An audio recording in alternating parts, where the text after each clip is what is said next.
Okay, so quick review of the Mamiya 50mm lens for the Mamiya 7 camera.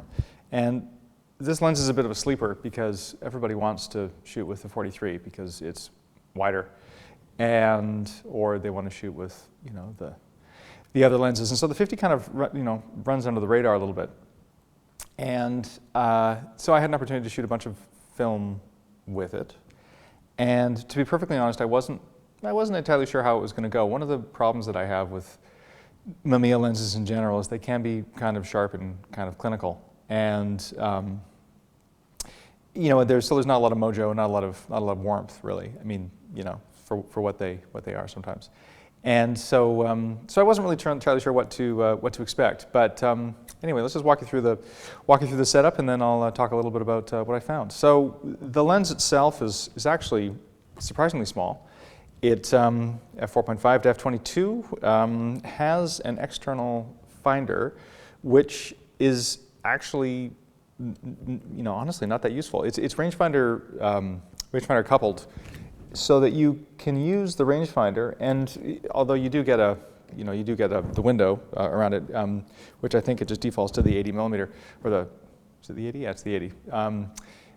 What you do is you just use the full width of your rangefinder is roughly the same point of view that you would get from your external viewfinder, and you can focus at the same time. So I did shoot some with the viewfinder, but found that it didn't offer any benefit at all. It just, you just shoot the camera, and it's actually kind of fun because you just get basically just everything you see gets recorded on film. The lens itself, of course, with these rangefinder cameras, which is so nice, is that they don't have to adjust the lens as much for the mirror box like they would on an SLR, because there's no mirror box because it's a rangefinder. And as a consequence, the lens is really amazing in terms of how sharp it is corner to corner, how rectilinear it is, how little distortion there is, and how, actually, honestly, how it's strange because I have the 50mm from my Mamiya 6, which works out, I think, to about a 28 or a 29mm, and this on the 6x7 works out to about a 25. And the difference is noticeable, and also having the 6x7 format, what you end up with is something that's not quite panoramic, not 6x9, not 6x12, not 6x17. So it has that nice 4x5, 6x7 format, but it has a really, really pleasing view. And the more I shot with it, the more I began to appreciate just how comfortable that view is. It's it's not extreme. It's not, and you don't get a lot of foreground, which is one of the problems you can get with super wide angle lenses, is that they end up you get a ton of foreground and all your subject matter is way off in the distance. So I shot, probably 15, 20 rolls of film with it.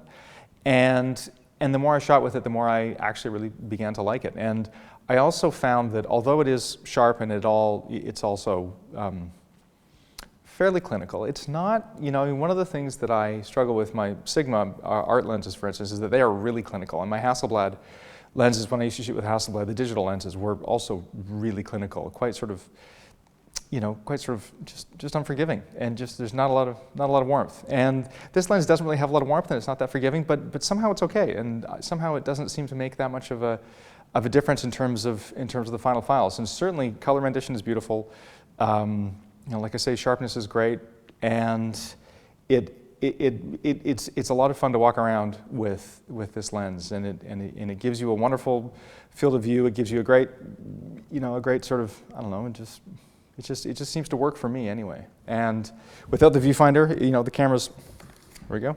Camera's a little bit smaller, which is nice, and it's worked out really well. And so I'm kind of surprised.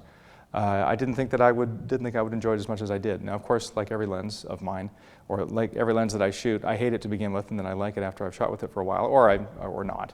But in this case, I've grown to love it, and also this camera as well. I mean, I wasn't really a big fan of the Mamiya 7 when I started shooting with it, and the more I shoot with it, the more I like it. So there you have it. So that's the 50mm, and it's for me, it's a winner.